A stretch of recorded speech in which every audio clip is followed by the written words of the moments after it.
আজ অনেক দিন পর গ্রামের বাড়ি যাচ্ছি। আসলে গ্রাম থেকে পালিয়ে আসার পর দীর্ঘ 12 বছর গ্রামের বাড়িতে যাওয়া হয় না। কেন গ্রাম থেকে পালিয়ে আসছিলাম সেটা না হয় একটু পরে বলি। কেন জানি না, মা বাবাকে খুব দেখতে ইচ্ছে করছে, তাই যাচ্ছি। হয়তোবা মা বাবাও আমাকে চিনতে পারবে না, কারণ আমি তো আর আগের আমি নেই, অনেকটাই পরিবর্তন হয়ে গেছি। এই যা, আপনাদের তো আমার পরিচয়টাই দেওয়া হয়নি। তাহলে চলুন আগে আপনাদের সাথে পরিচয় পর্বটা শেষ করি। আমি হলাম রাজ। এই যা, বাস চলে আসছে, আপনাদের সাথে পরে কথা হবে, আগে বাসে উঠে পড়ি। তারপর বাসে উঠে সিটে বসে পড়ি। সিটে বসে চোখ দুটো বন্ধ করতেই 12 বছর আগের ঘটনাগুলো চোখের সামনে ভেসে উঠতে লাগলো। আমি তখন অষ্টম শ্রেণীতে পড়ি। পড়ালেখায় ছিলাম অনেক ভালো। আমি ছিলাম সব শিক্ষকের চোখের মণি। পড়ালেখায় ভালো ছিলাম বলেই সবাই আমাকে খুব ভালোবাসতেন। একদিন আমি স্কুলে যাবার পথে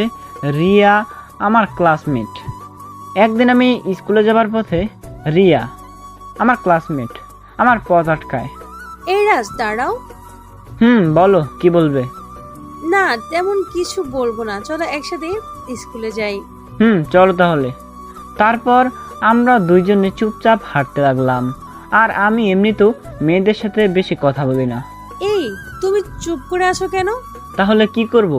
রাজ, তোমাকে না আমার খুব ভালো লাগে। তোমার কথার মানে আমি ঠিক বুঝলাম না। মানেটা হলো আমি তোমাকে ভালোবাসি। হাসো কেন তুমি? আমি কি কোনো হাসির কথা বলছি নাকি?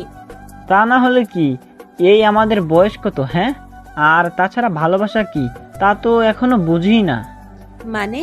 দেখো, এই প্রেম ভালোবাসা বাদ দিয়ে সামনে পরীক্ষা, সেদিকে মন দাও, বুঝলে? এই কথা বললে আমি একাই স্কুলে চলে আসি, কিন্তু রিয়া আর আসেননি। তারপর আমি ক্লাস করতে থাকলাম।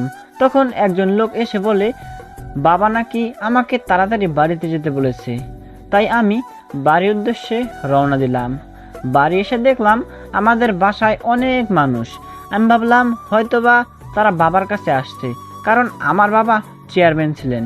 তাই আমি আর সেদিকে খেয়াল না করে সোজা ঘরে ঢুকতে যাব। তখন দেখি রিয়াও আমাদের বাসায়। কি ব্যাপার, রিয়া এখানে কেন? কিছুই বুঝতে পারছি না। সামনে তাকিয়ে দেখি আমার বাবা রাগীভাবে আমার দিকে তাকিয়ে আছে। বাবার এই তাকানো দেখে আমি কিছুটা ভয় পেয়ে গেলাম। তারপর বাবা আমার কাছে এসে আমাকে একটা জোরে চড় মারলেন এবং বলতে লাগলেন, তুই আমার ছেলে হয়ে এত বাজে একটা কাজ করবি ভাবতেও পারিনি আমি। ওই, তোর বয়স কত, হ্যাঁ, যে এমন বাজে চিন্তা তোর মাথা? আমি মুখে হাত দিয়ে দাঁড়িয়ে আছি। তুই যে আমার ছেলে সেটা বলতে এখন আমার লজ্জা হচ্ছে। আমাকে লাঠি দিয়ে বাড়ি দিয়ে। বাবা, আমি কি করছি যার জন্য তুমি আমাকে এভাবে মারছো? তুই এত বড় অপরাধ করে আবার জিজ্ঞেস করা হচ্ছে কি করেছিস? ওই, তুই রিয়াকে কেন বাজে কথা বলেছিস? আর তারপর আবার ছি, আমি আর মুখে আনতে পারছি না। যা বাবা, আমি আবার রিয়াকে কখন বাজে কথা বলছি? দেখুন চেয়ারম্যান সাহেব, আপনার ছেলে বলে আজ এই অল্প বয়সে বাজে কাজ করার সাহস পেয়েছে। তাই আমরা সকলে আপনার কাছ থেকে ন্যায় বিচার চাই। শুনুন, আপনারা সবাই জানেন যে আমি কোনো অবিচার করি না। আর আজ তাই নিজের ছেলে যেহেতু অপরাধ করেছে, তাই তার সময় ও ন্যায় বিচার করব। বাবা, বিশ্বাস করো, আমি রিয়াকে কোনো বাজে কথা বলি নাই। চুপ কর শয়তান, তোর জন্য আমার মান সম্মান যা আছে সব গেছে। আমি আর তোর একটা কথা শুনতে চাই না। আমি আর কিছুই বললাম না, কারণ আমার কথা এখন আর কেউ আর বিশ্বাস করবে না। রিয়ার দিকে তাকিয়ে দেখি সে আমার দিকে তাকিয়ে মিটমিট করে হাসতেছে। শোন, সবাই যেহেতু রিয়া আর রাজ দুইজন এখন ছোট, তাই তাদের প্রাপ্ত বয়স হলে রিয়ার সাথে রাজ এর বিয়ে দিয়ে দেওয়া হবে। তারপর বাবার কথা শুনে সবাই হাসি মুখে যে যার বাসায় চলে গেলেন। সবাই যাওয়ার পর বাবা আমাকে রুমে আটকে লাঠি দিয়ে অনেক মারছিল। আমি শুধু চিৎকার করে বলেছিলাম, বাবা, আমি কিছু করি নাই। কিন্তু বাবা আমার কোনো কথাই শুনছিলেন না। মা বাবাকে অনেক বোঝায় বলার পরও আমাকে আর মারে নাই। বিশ্বাস করো মা, আমি কিছুই করি নাই। আমি জানি বাবা, তুই এসব কখনো করতে পারিস না। আমাকে বুকে জড়িয়ে নিয়ে।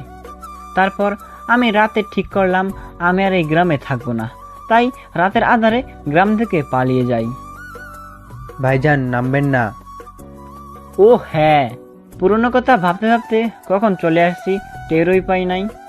তারপর বাস থেকে নেমে আশেপাশে তাকিয়ে দেখলাম গ্রামটা আগের থেকে অনেক কিছু পরিবর্তন হয়ে গেছে, কিছুই চিনতে পারছি না।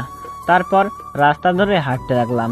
হঠাৎ পেছন থেকে একটা গাড়ি এসে আমাকে ধাক্কা মারে, আর আমি সাথে সাথে রাস্তার এক পাশে পড়ে যাই। গাড়ির গতি বেশি ছিল না, তাই বেশি কিছু হয়নি, শুধু ডান হাতটা একটু কেটে গেছে। তারপর গাড়ি থেকে একজন মধ্যবয়স্ক লোক আমার কাছে এসে বলে, আরে বাবা, তুই ঠিক আছিস তো? আমি লোকটির মুখের দিকে তাকাতেই অবাক হয়ে গেলাম, কারণ এই লোকটি তো আমার বাবা। এতদিন পরেও আমার বাবাকে চিনতে একটুও সমস্যা হয়নি, কিন্তু বাবা আমাকে চিনতে পারে নাই, আর চিনবার কথাও না। আমি এক মনে তার দিকে তাকিয়ে আছি। তারপর সে আবার বলতে শুরু করলো, আসলে বাবা, দৌড়ের উপর আছি তো, তাই আমি খেয়াল করতে পারিনি। তোমার কিছু হয় নাই তো? না আঙ্কেল, আমার কিছু হয়নি, আমি ঠিক আছি। আরে তোমার ডান হাতে দিয়ে তো রক্ত বের হচ্ছে, দেখি হাতটা এদিকে দাও তো। আমি হাতটা তার দিকে এগিয়ে দিতে গিয়ে থেমে গেলাম, কারণ আমার ডান হাতে একটা জন্মদাগ আছে, যেটা দেখলে বাবা মাকে ঠিকই চিনতে পারবে। তাই আমি বললাম, না আঙ্কেল, সমস্যা নেই, হালকা একটু কেটেছে, ওতে কিছু হবে না। কোনো ক্ষতকেই ছোট করে দেখতে নেই, চলো তোমাকে ডাক্তারের কাছে নিয়ে যাই। তারপর অনেক জোরাজুরি পর ডাক্তারের কাছে গেলাম। ডাক্তারকে বললাম ডান হাতে যেন এমনভাবে ব্যান্ডেজ করে যেন হাতের জন্মদাগটা না দেখা যায়। ডাক্তারও তাই করলেন। ব্যান্ডেজ করা শেষ হলে বাইরে আসতেই বাবা বললেন, দেখেছো, তুমি বললে ছোট, একটু কাটছে, তাহলে এত বড় ব্যান্ডেজ কেন? আসলে আঙ্কেল, পুরো কথা বলতে না দিয়ে বুঝতে পারছি, তুমি আমাকে মিথ্যে বলেছো। আমি চুপ। তা তোমাকে তো এই গ্রামে নতুন দেখছি, কারো বাড়িতে বেড়াতে আসছো নাকি? না আঙ্কেল, আমি শহরে থাকি আর গ্রামে ঘুরতে আসছিলাম। ও আচ্ছা। আচ্ছা আঙ্কেল, এখানে থাকার মতো কোনো ভালো হোটেল আছে নাকি? কেন হোটেল খুঁজতেছো? যে কয়দিন গ্রামে থাকবো সে কয়দিন থাকার জন্য তো একটা জায়গা দরকার, তাই ভাবছিলাম হোটেলে থাকবো। আরে হোটেল এ থাকবে কেন? তুমি হচ্ছে আমাদের গ্রামের মেহমান, তাই তুমি আজ থেকে আমার বাড়িতে থাকবে। না আঙ্কেল, আমি আপনার বাসায় থাকতে পারবো না। আরে কেন পারবে না? আর আমার কারণে তোমার হাতের এই অবস্থা, তাই তুমি যদি আমার বাড়িতে থাকো তাহলে আমার নিজেকে আর অপরাধী মনে হবে না। আচ্ছা ঠিক আছে। বাবার কথা শুনে আর না করতে পারলাম না। আর তাছাড়া মাকে কাছ থেকে দেখার এর থেকে বড় সুযোগ আর পাবো না। তারপর গাড়িতে করে বাড়ির উদ্দেশ্যে যাচ্ছি। বাড়ি পৌঁছানো মাত্র একটি মহিলা আমাদের দিকে আসতে লাগলো। আমি তার মুখের দিকে তাকিয়ে চিনতে পারলাম এটাই আমার মা। তারপর মা বললেন, তোমার আসতে এত দেরি হলো কেন? আর বলো না, পথে একটা অ্যাক্সিডেন্ট হয়। সে কি, তোমার কিছু হয় নাই তো আবার? না, আমার কিছু হয়নি। তা তুমি কে বাবা?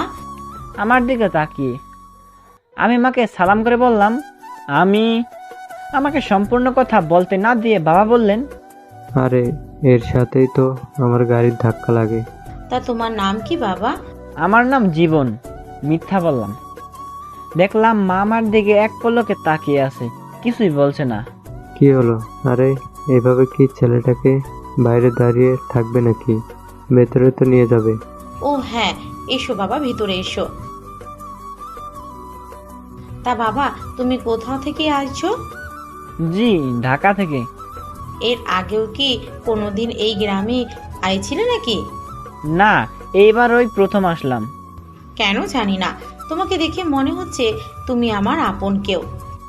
মার কথা শুনে আমার দু চোখ বেয়ে পানি পড়তে লাগলো। আমি তাড়াতাড়ি চোখের পানি মুছে ফেললাম। তারপর মা আমাকে একটা রুম দেখিয়ে দিয়ে বললেন, নাও বাবা, তুমি এই রুমটাতে তুমি থাকবে। আচ্ছা। আমি তাহলে আসি কেমন বাবা? তুমি বরং একটু রেস্ট নাও, আর কিছু দরকার হলে আমাকে বলবে, কেমন? ঠিক আছে। আবার লজ্জা পেও না যেন। এই কথা বলে মা চলে গেলেন, আর আমি রুমে ঢুকে ফ্রেশ হয়ে নিলাম। আর ভাবতে লাগলাম, বাড়িতে তো শুধু মা আর বাবাকে দেখছি, তাহলে মিমকে তো দেখছি না। ও, আপনাদের তো বলতেই ভুলে গেছি, মিম হলো আমার ছোট বোন। তারপর একটু পর রাতের খাবার খাওয়ার জন্য বাবা নিজে আমাকে ডাকতে আসলেন। তোমার হাতের অবস্থা এখন কেমন? জি আঙ্কেল, এখন অনেকটাই ভালো। তাহলে চলো একসাথে বসে রাতের খাবার খেতে খেতে কথা বলা যাবে। আচ্ছা আঙ্কেল, চলেন। রাতের খাবারের কথা শুনে মনটা যেন অনেক ভরে উঠল। আজ কত বছর পর মায়ের হাতের রান্না খাবো। আমার যে আর তর্স হয়েছে না। খাবার টেবিলের সামনে গিয়ে তো আমি অবাক। আমার অবাক হওয়ার কারণটা হচ্ছে, মা ছাড়াও খাবার টেবিলে আরও 2টা মেয়ে বসেছিল, কিন্তু আমি কাউকে চিনতে পারছি না। আমি যেতেই তারা আমার দিকে কেমনভাবে যেন তাকিয়ে আছে। ও বাবা, তুমি এসেছো, নাও বসো। তারপর আমি একটা চেয়ার টেনে বসে পড়লাম, আর আমার সামনের চেয়ারে একটা মেয়ে ছিল, কিন্তু আমি চিনতেই পারলাম না এই 2জন কারা। আমি মাথা নিচু করে খাবার খেতে লাগলাম। এমন সময় বাবা বললেন, ও, তোমাকে তো বাড়ির সবার সাথে পরিচয় করিয়ে দেওয়া হয়নি। শোনো বাবা, এ হচ্ছে আমার মেয়ে। আমার সামনে যে মেয়েটা বসেছিল তার পাশের জনকে দেখিয়ে দিলেন। বাহ, আমার সেই আদরের ছোট বোনটা আজ কত বড় হয়ে গেছে। এটা যদি মিম হয়, তাহলে আমার সামনে যে মেয়েটা বসে আছে সে তাহলে কে? আমার যতদূর মনে আছে, আমার তো আর কোনো বোন ছিল না। তাহলে এই মেয়েটা কে? খাবার খাচ্ছি আর এসব কথা ভাবছি, তখন ওই বাবা সেই মেয়েটাকে দেখিয়ে দিয়ে বললেন, আর এ হচ্ছে এ বাড়ির বউ, মানে আমার ছেলের বউ। বাবার কথা শুনে তো আমি অবাক হয়ে গেলাম। এসব কি বলছে বাবা? ছেলের বউ? কিন্তু তার ছেলে তো একটা, আর সেটা হচ্ছে আমি। না, আর কিছুই বুঝতে পারছি না কি বলছে এসব। তারপর আমি ব্যাপারটা বোঝার জন্য বাবাকে জিজ্ঞাসা করলাম, তা আঙ্কেল, আপনার ছেলেকে তো দেখছি না। আমার কথা শুনে দেখলাম সবার মুখটা কেমন যেন মলিন হয়ে গেছে। তারপর বাবা বললেন, ও নেই। Oh sorry uncle. আরে তুমি যেটা ভাবছো সেটা না। তাহলে? 12 বছর আগে আমাদের উপর রাগ করে সে চলে গেছে। জানি না আজও সে বেঁচে আছে কিনা। না, আমার ছেলে মরতে পারে না। আমি জানি সে বেঁচে আছে, আর একদিন ঠিকই সে আমার কোলে ফিরে আসবে। কাঁদতে কাঁদতে এই কথাগুলো বলতে লাগলেন। মার কান্না দেখে মন চাচ্ছে মাকে জড়িয়ে ধরে বলি, মা, তোমার মন ঠিকই বলছে, আমি মরিনি, আমি বেঁচে আছি। কিন্তু কিছুই বলতে পারলাম না। মার কান্না দেখে আমার চোখের কোণে পানি চলে আসলো। আর তখনই আমার সামনে বসা মেয়েটা মন খারাপ করে খাবার টেবিল ছেড়ে চলে গেলেন। তারপর মিম বলতে লাগলো, বাবা, তুমিও না কিচ্ছু বোঝো না, এসব কথা না বললে কি হতো না? কি করবে রে মা? কেন জানি না, রাজের কথা আজ খুব মনে পড়ছে। না জানি আমার ছেলেটা আজ কোথায় আছে, কেমন আছে। এই কথা বলে আবার কান্নাকাটি করতে থাকলেন। আর আমিও খাওয়া শেষ করে যতদূর সম্ভব তাড়াতাড়ি রুমে চলে আসলাম। আর একটু সময় ওখানে থাকলে হয়তোবা নিজেকে আর কন্ট্রোলই করতে পারতাম না। তারপর ঘুমাতে গেলাম, কিন্তু একটা কথা কিছুতেই মাথায় আসছে না, কে ওই মেয়েটা, আর কেনই বা বাবা ওই মেয়েটাকে ছেলের বউ বলছে। না, আমি আর কিছুই ভাবতে পারছি না। সারাদিন জার্নি করায় শরীরটা ক্লান্ত ছিল, তাই কখন ঘুমিয়ে গেছি কিছুই টের পাইনি। অনেক সকালে ঘুমটা ভেঙে গেল, তাই ভাবলাম একটু ছাদে যাই। শীতের কুয়াশাতে আশেপাশে কিছুই দেখা যাচ্ছে না, খুব ভালোই লাগছে এই আবহাওয়াটা। আজ অনেক বছর পর ছাদে উঠলাম। যখন বাড়িতে ছিলাম তখন তো এই ছাদেই সবসময় পড়ে থাকতাম। পুরনো কথাগুলো ভাবছি। কিছুক্ষণ পরে দেখলাম বাবাও ছাদে আসলেন। এসে আমাকে বললেন, জীবন বাবা, তুমি এখানে? জি আঙ্কেল, একটু ছাদটা ঘুরে দেখছিলাম আর কি। চলো তাহলে বাইরে থেকে ঘুরে আসা যাক। জি আঙ্কেল, চলুন তাহলে যাওয়া যাক। তারপর আমি বাবার সাথে ছাদ থেকে নামছি। তখন বাবা একটা রুম দেখিয়ে দিয়ে বললেন, এটা হচ্ছে? পুরো কথা বলতে না দিয়ে আমি বললাম, আপনাদের রুম। তুমি জানলে কি করে? এই রে, কি বলে ফেললাম আবার। কি হলো, চুপ করে আছো যে? না মানে আঙ্কেল, আন্দাজে বললাম আর কি। তোমার আন্দাজটা তো খুব ভালো। কি যে বলেন না আপনি। তারপর আমরা আস্তে আস্তে নিচের দিকে নেমে আসলাম। নিচে নামতে নামতে আমি আমার রুমের দিকে একবার তাকিয়ে দেখি রুমটা তালা দেয়া। তাই আমি বাবাকে জিজ্ঞাসা করলাম, আঙ্কেল, এই রুমটা তালা দেয়া কেন? এই রুমটা হচ্ছে আমার ছেলের, আর এই রুমটা বৌমা প্রতিদিন গুছিয়ে রাখে, আবার তালা দিয়ে রাখে। তারপর বাবাকে আমি আর কোনো কিছুই জিজ্ঞাসা করলাম না। দুজনে বাইরে গিয়ে হাঁটাহাঁটি করে আবার চলে আসলাম। দুপুরের খাবার খাওয়ার পর ভালো লাগছিল না, তাই ভাবলাম একটু ছাদে যাওয়া যাক। যেই ভাবা সেই কাজ। ছাদে যাওয়ার সময় দেখলাম আমার রুমটা খোলা, তাই কোনো কিছু না ভেবে সোজা প্রবেশ করলাম। রুমে ঢুকে তো আমি অবাক, কারণ এত সুন্দর করে রুমটা গোছানো যে আপনাদের বলে বোঝাতে পারবো না। আমি রুমটার চারপাশে তাকিয়ে দেখলাম আমার ছোটবেলার সব কিছুই ঠিক আছে, আমি যেমনভাবে রেখে গেছিলাম সেইভাবেই আছে। এই আপনি এই রুমে কি করছেন? না মানে, জানেন না এই রুমে আসা নিষেধ? যান এই রুম থেকে বের হয়ে যান। আচ্ছা যাচ্ছি, কিন্তু যাওয়ার আগে একটা কথা জানতে খুব ইচ্ছে করছে। কি কথা বলুন? এই রুমটা কার? যদিও জানি তারপরেও মিথ্যা বললাম। এটা আমার স্বামী আর আমার রুম। কেন, কোনো সমস্যা? হায় হায়, সমস্যা মানে? এ তো অনেক বড় সমস্যা। কি হলো, এখনো দাঁড়িয়ে আছেন কেন? আচ্ছা যাচ্ছি, কিন্তু আপনার নামটা কি জানতে পারি? না, এবার জানতো, একদম বিরক্ত করবেন না।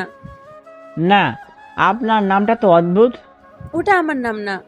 তাহলে আপনার নাম কি? আমার নাম হচ্ছে রিয়া। কি? অবাক হলেন মনে হয় আমার নামটা শুনে। আমি আর কিছু না বলে রুম থেকে বের হয়ে চলে আসলাম। তারপর ভাবতে লাগলাম, এই রিয়ার জন্য আমি 12 বছর আগে আমার গ্রাম ছেড়েছি, আমার পরিবার ছেড়েছি। আবার সেই রিয়া, বাবা কেন তাকে আমার বউয়ের মর্যাদা দিয়ে রেখেছে? না, এ বাড়িতে আর এক মুহূর্ত থাকা যাবে না। কালই আমি এই বাড়ি ছেড়ে চলে যাব। যদিও এতদিন পর মা বাবা বোনকে কাছে পেয়েও তাদের কাছে এইটুকু থাকতে পারছি, সেটাই আমার জন্য অনেক। রাতে আর খাওয়া দাওয়া না করে ঘুমিয়ে গেলাম। সকালে হঠাৎ কে যেন ভাইয়া বলে চিৎকার করলো। আমি চোখ খুলে দেখি মিম। আরে, আপনি এত সকালে আমার রুমে? মিম চুপ করে আমার দিকে তাকিয়ে আছে।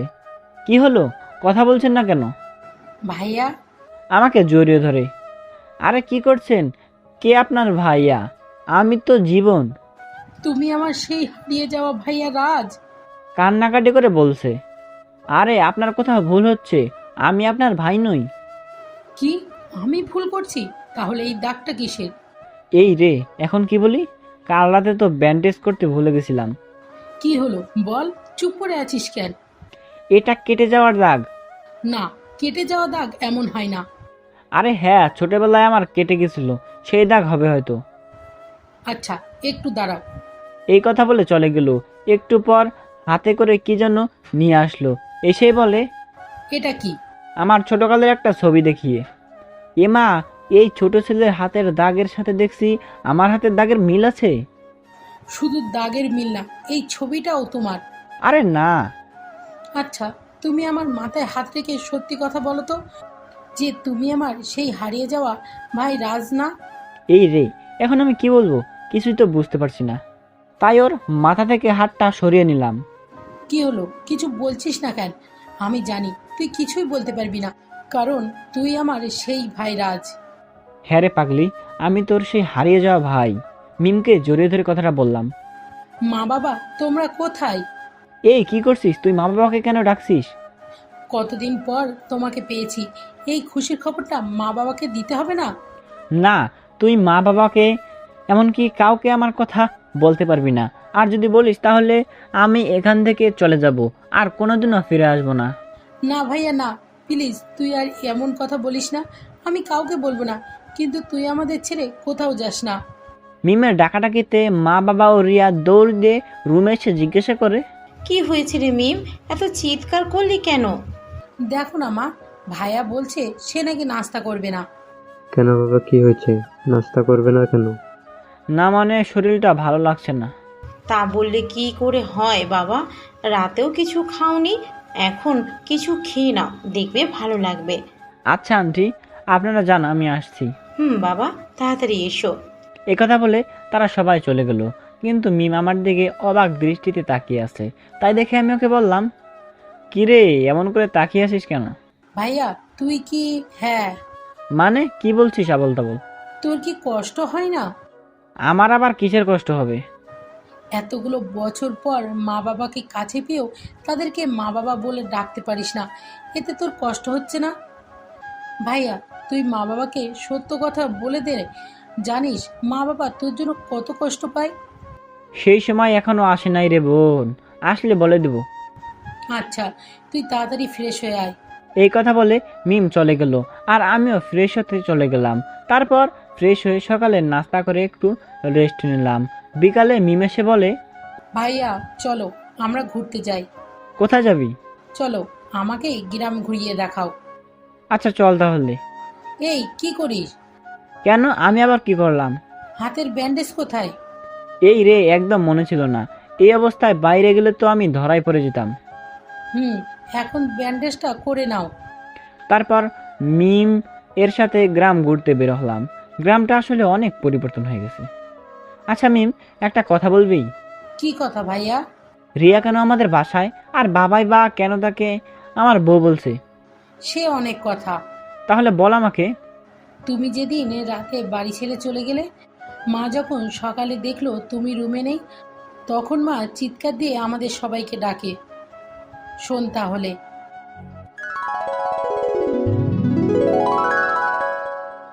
রাজের বাবা, কোথায় তুমি? তাড়াতাড়ি এদিকে আসো। কি হয়েছে? সাত সকালে এত চিৎকার করছো কেন? রাজ রুম খুলছে না, এত ডাকলাম। কি বলো, এসো দেখি, সরো তো। তুমি একটু দেখো। রাজবাবা, রাজবাবা, দরজা খুলো। কি হলো? আমার ছেলে দরজা খুলছে না কেন? হয়তো ঘুমাই আছে। ঘুমিয়ে থাকলো, এত ডাকার পরও কেন খুলছে না? আমার ছেলেটার আবার কিছু হলো না তো? কি সব আবল তাবল বলছো? চুপ করো তো। তোমায় বললাম ছেলেটাকে এত মেরো না। চুপ করে থাকতে পারো না একটু? দেখি দরজাটা ভেঙে ফেলি। দরজা ভাঙার পর? এ কি, রুমে তো কেউ নেই। রাজ, রাজ, রাজ বাবা, আমার কোথায় তুই? না, রুমে কোথাও তো নেই। তাহলে ছেলেটা গেল কোথায়? এদিকে আসো। কি হয়েছে? জানালাটা ভাঙা কেন? তাই তো দেখছি। তবে কি রাজ? বলো তবে কি? রাজ কি বাড়ি থেকে চলে গেছে? না, আমার ছেলে আমাকে ছেড়ে কোথাও যেতে পারে না। তুমি একটু শান্ত হও, আমি দেখছি কি করা যায়। আমি কিছু শুনতে চাই না, তুমি যেভাবে পারো আমার ছেলেকে আমার কাছে খুঁজে এনে দিবে। তারপর বাবা গ্রামের সব জায়গায় লোক পাঠিয়ে দিলেন আমাকে খোঁজার জন্য। মিম আমাকে বলতে শুরু করলো দরজা ভাঙার পর, তারপর বাবা মা গ্রামের সব জায়গায় লোক পাঠিয়ে দিলেন তোকে খোঁজার জন্য। আস্তে আস্তে গ্রামের সবাই জেনে গেল তুই পালিয়েছিস। বাবা মা এমনকি গ্রামের প্রত্যেকটা মানুষ তোকে খুঁজছে। যখন তোকে আর কোথাও খুঁজে পাওয়া যাচ্ছে না, এটা শুনে রিয়া সুইসাইড করতে যায়, আর তখনই বাবা তাকে দেখে ফেলে। বাবার জন্য রিয়া আর সুইসাইড করতে পারে নাই। পরে যখন বাবা ওর কাছে জানতে চায়, তখন সে তোর সাথে ঘটে যাওয়া সব সত্য কথা খুলে বলে।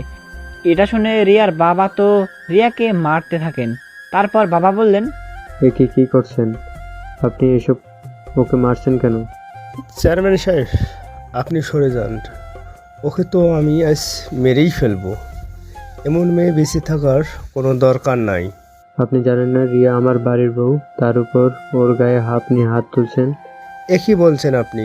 এর জন্য আপনার নিরীহ অপরাধ ছেলে আজ বাড়ি ছাড়া? সে যাই হোক না কেন, ও ছোট মানুষ, না বুঝে এসব করেছে। আর আমি জানি আমার ছেলে একদিন ঠিকই আমাদের কাছে ফিরে আসবে। কিন্তু কোনো কিন্তু নয়। আর রিয়া আজ থেকে আমাদের বাড়িতে থাকবে। বাবার কথা শুনে সবাই অবাক হয়ে গেলেন। এত কিছুর পরও বাবা এই কথা বলবেন হয়তো কেউ ভাবতেই পারে নাই। তারপর বাবা রিয়াকে আমাদের বাড়িতে নিয়ে আসে। মা সব কিছু শুনে প্রথম রিয়াকে একদমই সহ্য করতে পারতো না, কিন্তু আস্তে আস্তে যখন রিয়া বড় হতে থাকলো, তখন ওর ব্যবহারেও মা তাকে আপন করে নিয়েছে। এগুলো সব বললো আমাকে মিম। কি এমন ব্যবহার করছে যে মা ওকে মেনে নিল? শোন তাহলে। বল। মিম বলে, ও সব সময় মন খারাপ করে তোর রুমে গিয়ে বসে থাকতো। মা ওকে অনেক খারাপ কথা বলতো, কিন্তু ও কথাই বলতো না, শুধু মাথা নিচু করে সব কথা শুনতো। বাবা একদিন খাবার টেবিলে বললেন, রিয়া কোথায়? ওকে তো দেখছি না। তুমি আবার ওকে ডাকছো কেন? মেয়েটা রাতের খাবার খাবে না? ও পরে খেয়ে নিবে। পরে খাবে কেন? আর পরে কার সাথে খাবে? মিমা, তুই একটু গিয়ে রিয়াকে ডেকে আনিয়ে আয় তো। আচ্ছা যাচ্ছি।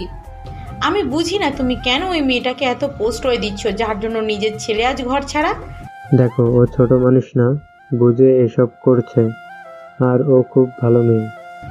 ভালো মেয়ে না ছাই। দেখো, ভালো মেয়ে না হলে কি, ও রাজকে কোথাও খুঁজে পাওয়া যাচ্ছে না। শুনে সুইসাইড করতে যেতে পারতো না? শোনো, তুমি আর ওর সামনে এসব বিষয় নিয়ে কোনো কথাই বলবে না। বাবা বাবা, রিয়াবু বলেছে ও নাকি খাবে না। রিয়া কোথায় এখন? আপু তো ভাইয়ার ঘরে। যাও ওকে নিয়ে আসো। তারপর মা রিয়াকে ডাকতে গেলেন। রিয়া, চুপ করে না থেকে তাড়াতাড়ি খেতে এসো। তারপর রিয়া মার পেছন পেছন খাবার খেতে আসলো। তারপর বাবা বললেন, দেখ মা, এইভাবে না থেকে কাল থেকে আবার স্কুলে যাবি, বুঝলি? রিয়া আর কোনো কথা বলেনি, এভাবে পড়ালেখা শেষ করলো। আর বাবা একদিন রিয়াকে ডেকে বলে, মারে অনেক বছরই তো হলো, রাজার কোনো খোঁজ খবর কিছুই নেই। তাই বলছিলাম কি, এভাবে আর কতদিন? তোরও তো একটা জীবন আছে। তাই আমি বলছিলাম কি, তুই যদি চাস তাহলে আমি তোর বিয়ের জন্য পাত্র খুঁজতে পারি। এই কথা শুনে রিয়া কি বলবে কিছুই বুঝতে পারছে না। তারপরও রিয়া নিজেকে সামলে নিয়ে বলল, বাবা, আমার অপরাধ নেবেন না। আমার যদি বিয়ে হয় তো রাজের সাথেই হবে, আর কাউকে স্বামী হিসেবে আমি চাই না। দেখ মা, পাগলামো করিস না। ও যদি আর কোনোদিন ফিরে না আসে তখন কি করবি? তাহলে আমি এইভাবে চিরকালের জন্য অপেক্ষা করব। তবু এই জীবনে রাজকে ছাড়া আমি কাউকে বিয়ে করতে পারবো না। এই কথাগুলো বলে রিয়া কাঁদতে কাঁদতে চলে গেল। দেখলে রাজের মা, মেয়েটা রাজকে কতটা ভালোবাসে। দেখতে তো পাচ্ছি। মেয়েটা সেই ছোট্টবেলা থেকে রাজের স্মৃতি আঁকড়ে ধরে বেঁচে আছে। হ্যাঁ মা, আর সব সময় ভাইয়ার ছবি ধরে কাঁদতে থাকে। জানি না ছেলেটা কোথায় আছে, শুধু দোয়া করি যেখানে থাকুক না কেন ভালো থাকে যেন। তারপর থেকে মা আর রিয়ার সাথে কোনো খারাপ ব্যবহার করতেন না, সবসময় নিজের কাছেই রাখতেন।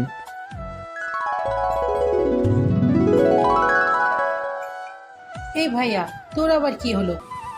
না কিছু না। সন্ধ্যা হয়ে গেছে, এখন বাড়ির দিকে যাওয়া যাক, চল। আচ্ছা চল। তারপর বাড়িতে চলে আসলাম। বাড়িতে আসতে বাবা বললেন, কিরে, তোরা দুজন কোথায় গিয়েছিলি? এই তো ভাইয়াকে গ্রামটা ঘোরাতে নিয়ে গিয়েছিলাম।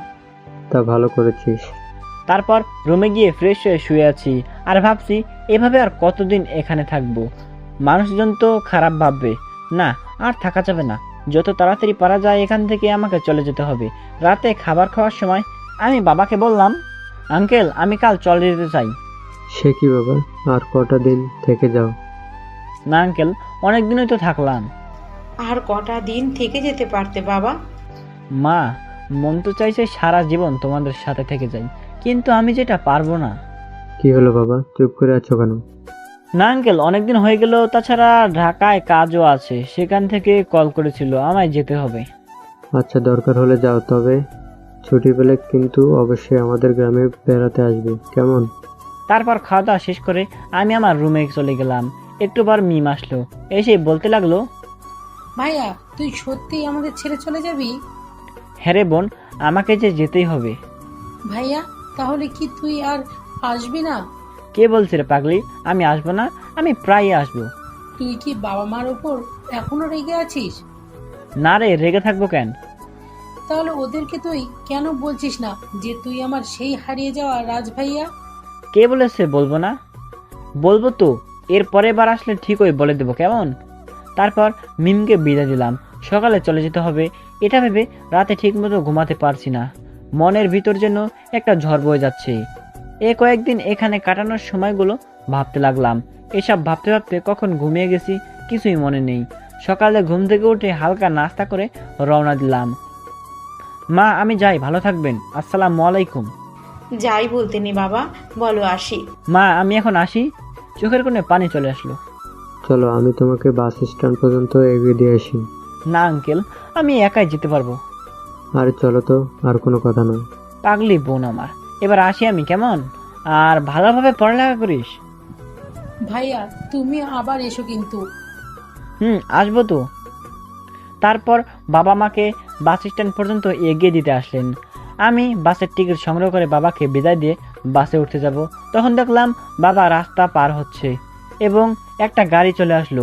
আমি দৌড়ে গিয়ে বাবাকে সরিয়ে দিলাম, আর গাড়িটা এসে সোজা আমাকে ধাক্কা মারলো, আর আমি রাস্তার একপাশে পড়ে গেলাম। আস্তে আস্তে আমার চোখের সামনে সব কিছু ঝাপসা হতে থাকলো এবং আমার দুই চোখের পাতা বন্ধ হয়ে গেল। পরে আর কিছুই মনে নাই। যখন চোখ খুললাম তখন নিজেকে হাসপাতালের বেডে আবিষ্কার করলাম। তারপর দেখলাম আমার মাথার কাছে একটা মেয়ে বসে আছে। আমার চোখ খুলছি দেখে সে দৌড় দিয়ে বাইরে চলে গেল। একটু পর দেখলাম কয়েকজন মানুষ এবং ডাক্তার আমার দিকে এগিয়ে আসছে। তারা আমার কাছে আসতেই আমি বললাম, এ কি, আপনারা কারা আর আমি এখানে কেন? ডাক্তার সাহেব, ও এমন বলছে কেন? দাঁড়ান, আমি দেখছি। তারপর সে আমার কাছে এসে জিজ্ঞাসা করলো, ঠিক করে দেখুন তো, কাউকে চিনতে পারছেন না? না, সত্যি কথা বলছি, আমি কাউকে চিনতে পারতেছি না। এরা কারা? ভাইয়া, সত্যিই তুমি আমাদের কাউকে চিনতে পারছো না? আপনি কে? আর আপনি আমাকে ভাইয়া বলছেন কেন? বাবা ঠিক করে দেখো, আমি তোর মা। না, আমি আপনাদের কাউকে চিনতে পারছি না। ডাক্তার, আপনি একটু দেখুন, আমার ছেলে আমাদের কাউকে চিনতে পারছে না কেন? আমার মনে হয় মাথায় অতিরিক্ত আঘাত পাওয়ার কারণে ওর স্মৃতিশক্তি নষ্ট হয়ে গেছে। এই জন্য সে আপনাদের কাউকেই চিনতে পারছে না। তাহলে ওকে আমি কোনোদিনও চিনতে পারবে না? দেখুন, এটা এখন সঠিকভাবে বলা যাচ্ছে না। এত বছর পর ছেলেটাকে পেলাম, তারপরও সে আমাদের চিনতে পারবে না। তাহলে ওকে আমরা কবে বাড়ি নিয়ে যেতে পারি? আজই নিয়ে যেতে পারেন, তবে তাকে দেখার জন্য সবসময় একজনকে থাকতে হবে। আমি থাকবো ওর সাথে সব সময়, এতে কোনো সমস্যা হবে না। আর তাছাড়া আমরা সবাই তো আছি। রাজ, এনারা হচ্ছে তোমার বাবা মা। কে রাজ? তুমিই তো রাজ। না, আমি রাজ না। তাহলে তোমার নাম কি? আমার নাম কি? আমার নাম? আর আমি কিছু মনে করতে পারছি না কেন? মাথায় হাত দিয়ে। ভাইয়া, আমাকে দেখ, আমি তো ছোট বোন। না, আমার কোনো বোন নেই। আর আমি কে? শোনো রাজ, শান্ত হও। এনারা হচ্ছে তোমার বাবা মা, তাদের সাথে তুমি এখন বাড়িতে যাবে। কিন্তু আমি তো তাদের চিনি না। আমি তো বলেছি, তাই না? আর আমি তো তোমাকে চিনি। আচ্ছা, তাহলে আমি যাব। তারপর সকলের সাথে বাড়িতে চলে আসলাম। এটা কি আপনাদের বাড়ি? এটা শুধু আমাদের বাড়ি না, এটা তোমারও বাড়ি। রিয়া আর মিম, তোরা দুজন ওকে ওর রুমে নিয়ে যা, আর ওকে সব সময় খেয়াল রাখবি। আপনি কোনো চিন্তা করবেন না মা। ভাইয়া চলো। তারপর আমাকে একটা রুমে নিয়ে যাওয়া হলো। বাহ, রুমটা তো খুব সুন্দর। কে থাকে এখানে? এ তো তোমারই রুম। কেন, তোমার মনে নেই? এটা আমার রুম, কিন্তু আমার তো কিছুই মনে আসতেছে না। আচ্ছা, তোমার কিছু মনে করতে হবে না। তুমি এখন একটু রেস্ট নাও, কেমন? আমরা পরে আসবো। তারপর তারা দুইজন চলে গেলেন, আর আমি শুয়ে শুয়ে ভাবছি, কে আমি? আর আমি কি আগে এখানে এসেছি? এরা কি সত্যি আমার পরিবার? না, আমি কিছুই মনে করতে পারছি না। মাথাটা ভীষণ ব্যথা করছে। কখন যে ঘুমিয়ে গেছি টের পাইনি। একটু পর মনে হলো কে যেন আমার মাথায় হাত বুলিয়ে দিচ্ছে। আমি চোখ খুলে দেখি রিয়া আমার মাথায় হাত বুলিয়ে দিচ্ছে। আরে আরে, কি করছেন? কেন, তোমার ভালো লাগছে না? আপনি এখন এখানে কেন? রাতে খাবার খেতে চলো। আচ্ছা, আপনি যান, আমি ফ্রেশ হয়ে আসছি। না, আমি তোমাকে নিয়ে যাব। আচ্ছা, একটা কথা বলি। কি কথা? আচ্ছা, ওনারা যদি আমার মা বাবা আর বোন হয়, তাহলে কি আপনিও আমার বোন হন নাকি? কি? আমি তোমার বোন হতে যাব কোনো? হ্যাঁ, তাহলে কে আপনি? আরে গাধা, আমি তো তোমার বউ হই। আমি আবার বিয়ে করলাম কবে? আমার তো কিছুই মনে আসতেছে না। তোমাকে কিছু মনে করা লাগবে না। যাও এখন তাড়াতাড়ি ফ্রেশ হয়ে আসো। কিন্তু আবার কি হলো? যাও বলছি। তারপর আমি ফ্রেশ হতে চলে গেলাম। ফ্রেশ হয়ে নিচে খাবার টেবিলের কাছে আসতেই মা বললেন, বাবা তুই এসেছিস, বস এখানে। দেখ, আমি তোর সব প্রিয় খাবার রান্না করেছি। তারপর আমি খেতে লাগলাম। সত্যি খাবারগুলো অনেক ভালো হয়েছে। মনে হচ্ছে আমি এর আগেও অনেকবার এই খাবারগুলো খেয়েছি। খাবার খাওয়া শেষ হলে সবাই মিলে আমাকে আমার রুমের কাছে নিয়ে আসলো। বাবা তুই এখন শুয়ে থাক, কেমন? আমরা গেলাম, আর কিছু দরকার হলে আমাদের ডাকিস। মা, তুমি গিয়ে শুয়ে থাকো। আর তাছাড়া আমি আর ভাবি তো আছি, তাই না? হ্যাঁ, তোরা খেয়াল রাখছিস?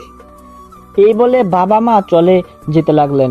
এমন সময় বাবা বললেন, মিম, এই নে তোর ভাইয়ার মোবাইলটা, অ্যাক্সিডেন্টের সময় পকেট থেকে পড়ে গিয়েছিল। মোবাইলটা তো বন্ধ হয়ে গেছে, মনে হয় চার্জ নাই। আমি বরং আমার রুমে গিয়ে চার্জ লাগিয়ে দিয়ে আসি। মিম, তুমি যাও, শুয়ে থাকো গিয়ে। আর তুমি কি করবে? আমি আর একটু এখানে থাকি। না ভাবি, এই কয়েকদিন তুমি অনেক কষ্ট করেছো। আর তাছাড়া ভাইয়া তো ঘুমিয়ে গেছে, তাই না? তাই তুমিও শুয়ে পড়ো, চলো একটু রেস্ট নিবে। তারপর রিয়া আর মিমও তাদের রুমে শুতে গেল। আচ্ছা ভাবি, তুমি বিছানাটা ঠিক করো, আমি দেখি ভাইয়ার মোবাইলটা ভালো আছে কিনা। আচ্ছা দেখ। তারপর মিম মোবাইলটা চার্জে লাগিয়ে দিয়ে কিছুক্ষণ পর মোবাইলটা অন করে দিয়ে ফ্রেশ হতে চলে গেল। এর মধ্যে রাজের মোবাইলে একটা কল এলো। রিয়া কলটা রিসিভ করতে একজন মহিলা বলতে শুরু করলেন, হ্যালো বাবা রাজ, কোথায় তুই? আর এতদিন কোথায় আছিস? তোর মোবাইলটাও বন্ধ। তোর আসার কথা সেই কবে, তুই এখনো আসলি না? হ্যালো, কে বলছেন? এই মেয়ে, এটা রাজের মোবাইল না? হ্যাঁ, রাজেরই মোবাইল, কিন্তু আপনি কে?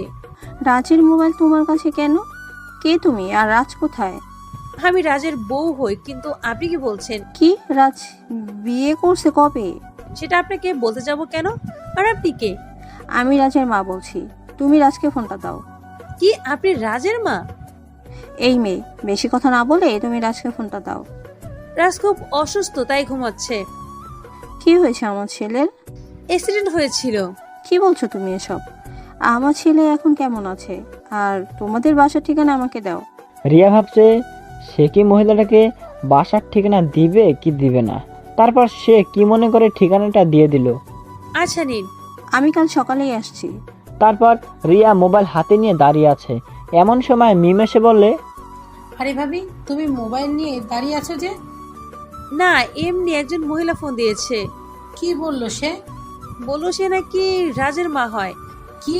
আর কি বলেছে? আর কিছু বলেনি, শুধু বলছে কাল নাকি সে আসবে।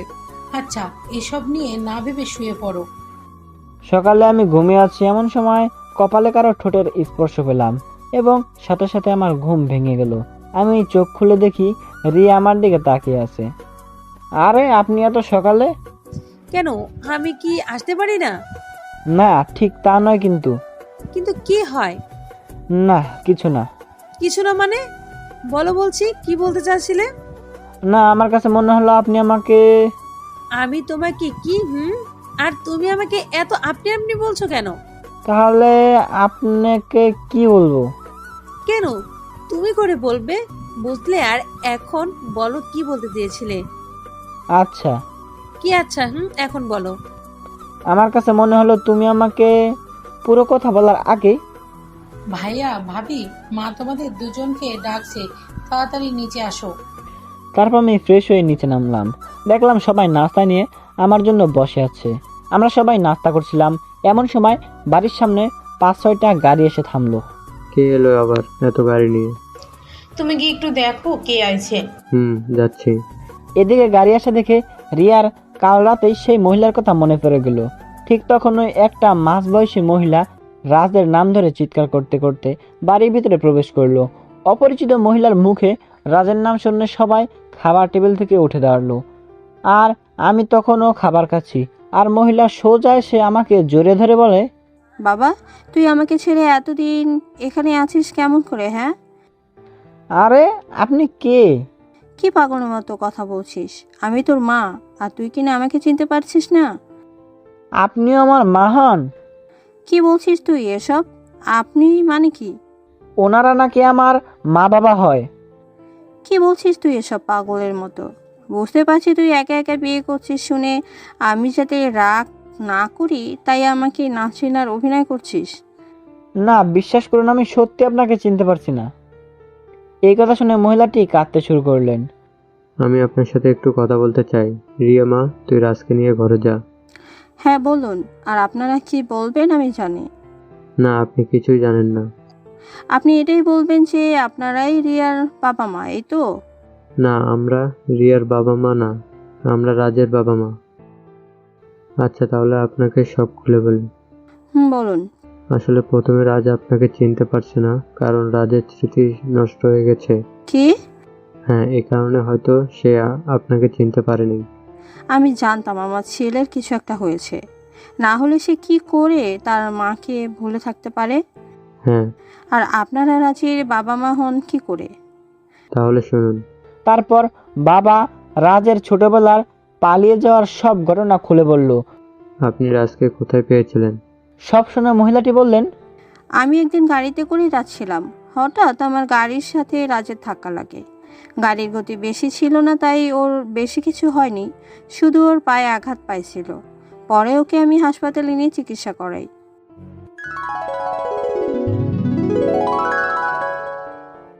রোগীর কে আছেন? আমি আছি। ওর কি বেশি কিছু হয়েছে ডাক্তার? না, বেশি কিছু হয়নি, শুধু পায়ে একটু আঘাত পাইছে। তা কয়েকদিন রেস্ট নিলে ঠিক হয়ে যাবে। আমি কি এখন ওর সাথে দেখা করতে পারি? হ্যাঁ, যান। বাবা, তোমার বাসার ঠিকানা দাও, আমি তোমাকে পৌঁছে দিয়ে আসি। আমার ঢাকার শহরে আপন বলতে কেউ নেই। তাহলে তুমি এখন থাকো কোথায়? আমি আজও এখানে এসেছি। আর তোমার বাবা মা? তারপর আমার সাথে ঘটে যাওয়া সব ঘটনা খুলে বললাম। বাবা, তুমি কাজটা একদম ঠিক করোনি। এতে তোমার বাবা মা কত কষ্ট পাবে তা একবার ভেবে দেখেছো? তা আমি জানি না, কিন্তু আমি তাদের কাছে আর ফিরে যেতে চাই না। এই কথা বলে উঠে দাঁড়াতে লাগলাম। আর এর কি করো? ডাক্তার বলেছে তোমাকে রেস্টে থাকতে। না, আমি এখানে থাকবো না। আমি এখান থেকে দূরে কোথাও চলে যাব, যাতে আমাকে কেউ খুঁজে না পায়। একদম চরমরব একটা। মাকে ছেড়ে কোথায় যাবি শুনি? মা? হ্যাঁ মা, আজ থেকে তুই আমাকে মা বলে ডাকবি, আর আমার কাছেই আমার ছেলে হিসাবে থাকবি। না, আমি থাকতে পারবো না।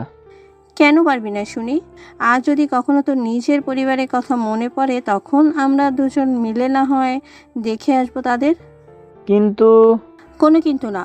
আর তুই এখনো ছোট, তোকে এত কিছু কে ভাবতে বলছে? ছোট মানুষেরা তো রাগ থাকতে নেই। এখন চল আমার সাথে। আচ্ছা, আমি আপনাকে তাহলে নতুন মা বলে ডাকবো, কেমন? তোমার যেটা খুশি সেটা বলে ডেকো। তারপর আর কি, মা বাবাকে ছেড়ে এসে নতুন মা পেলাম। তারপর একটি গাড়িতে করে আমরা যাচ্ছি। গাড়িটা একটা বড় বাড়ির সামনে এসে থামলো। গাড়ি থামতে 5-6 জন লোক এসে আমাকে বলতে লাগলেন, ম্যাডাম ম্যাডাম, কোথায় ছিলেন আপনি সারাদিন? অফিসেও যাননি? আরে আরে, সব পরে বলছি। তোমরা সবাই মিলে আমার ছেলেটাকে ধরে নিয়ে যেতে সাহায্য করো। নতুন মার কথা শুনে সবাই অবাক হয়ে আমার দিকে তাকিয়ে আছে। কি হলো, সবাই হয়ে দাঁড়িয়েছো কেন?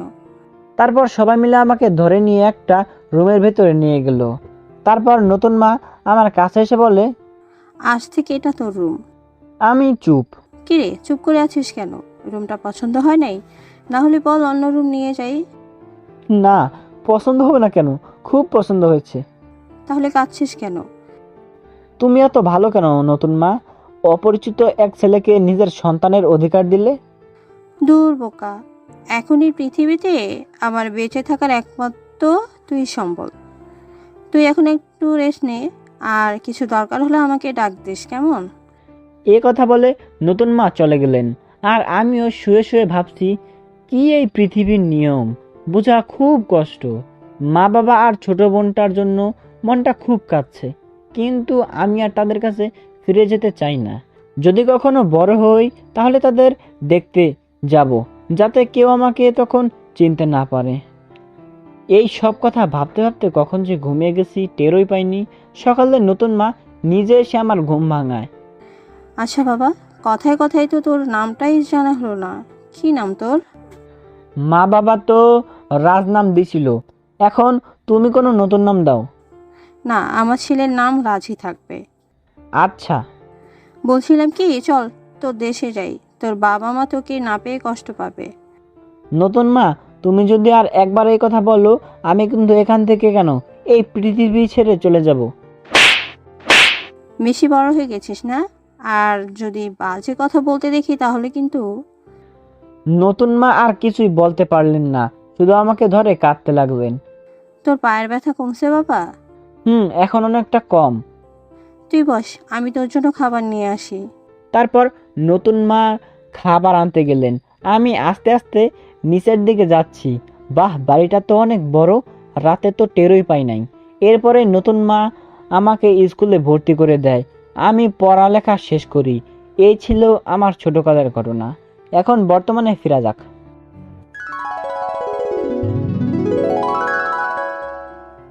শুনলেন তো রাজের ছোটকালের কাহিনী। তাহলে এবার আপনারাই বলুন, রাজ যে আপনাদের ছেলে, তাকে চিনলেন কেমন করে? ভাইয়া আমাকে নিজেই বলেছে। আর তাছাড়া ওর হাতেও একটা জন্মদাগ আছে, সেটা দেখে ওর বাবা ওকে চিনেছিল হাসপাতালে নেওয়ার সময়। আমিও ভাইয়ার হাতে ওই দাগ দেখেই চিনতে পেরেছিলাম, কিন্তু ভাইয়া আমাকে তার পরিচয় সবাইকে বলতে মানা করেছিল, তাই আমিও সবাইকে বলি নাই। হ্যাঁ, আপনারা ঠিকই বলছেন। রাজু আমাকে একদিন বলেছিল যে ও বড় হয়ে গেলে ওর এই জন্মের দাগ দেখে ওর পরিবার ওকে ঠিকই চিনতে পারবে। আমার ছেলের জন্মদাগ আর আমি চিনব না? যদি প্রথম দিন জানতে পারতাম তাহলে কি আর ওকে যেতে দিতাম? মা, রাতে ঘুম পাড়িয়ে দিয়ে আসলাম। আচ্ছা, ভালো করেছিস। এটা তাহলে রাজের বউ? তাহলে এখন আমি নীলাকে কি করব? নীলাকে? আসলে নীলার সাথে আমি রাজের বিয়ে ঠিক করেছিলাম। রাজ কি রাজি ছিল? ওর রাজি থাকা আর না থাকা সমান কথা। আপনার কথা কিছু বুঝলাম না। কারণ ও আমার সিদ্ধান্তের উপর কখনো কোনো কথা বলেনি। তাহলে আপনি নীলার সাথে রাজের বিয়ে দিন। আমার আর রাজের বিয়ে এখনো হয়নি। বিয়ে হয়নি মানে? ওর কথা তো আমি কিছুই বুঝলাম না। আসলে রাজের সাথে রিয়া সেই ছোট্ট কালে বিয়ে ঠিক করে রাখছিল রাজের বাবা। মেয়েটাকে অনেক চেষ্টা করেছিলাম অন্য কোথাও বিয়ে দেওয়ার জন্য, কিন্তু কিছুতেই রাজি হয় নাই। আমি এও বলেছিলাম যে রাজ যদি আর কোনোদিন ফিরে না আসে তখন কি করবি, কিন্তু তার একই কথা, সে রাজকে ছাড়া আর কাউকে বিয়ে করতে পারবে না। এখন আমি কি করি? নীলা মেয়েটা যে রাজকে বড্ড ভালোবাসে, এখন আমি তাকে কি বলি? দেখুন, আপনি যেটা ভালো মনে করেন। রাজের ব্যাপারে সিদ্ধান্ত এখন আপনি নেবেন। এখন শুধু একটাই অপেক্ষার, রাজ যেন আবার আগের মতো ঠিক হয়ে যায়। তাহলে আজ আমি বরং আসি। সে কি যায় মানে? আপনি এখানেই থাকেন, আর রাজ তো আপনারও ছেলে। হ্যাঁ, আপনাকে আর কোথাও যাওয়া লাগবে না রাজু। রাজ সুস্থ হয়ে যাওয়া পর্যন্ত আপনি আমাদের সাথে থাকবেন। সেটা হয় না। রাজ অনেক দিন অফিসে যায় না, তাই অফিসেও অনেক কাজ বাকি আছে। সেগুলো আমি ঠিক করে আবার 2-3 দিন পরে আসবো। আচ্ছা, যান তাহলে। এরপর নতুন মা চলে গেলেন।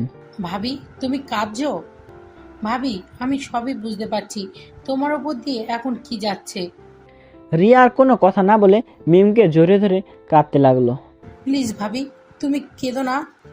এতদিন যার পথ চেয়ে বসেছিলাম, আজ তার কাছে পেয়েও হারাতে হচ্ছে।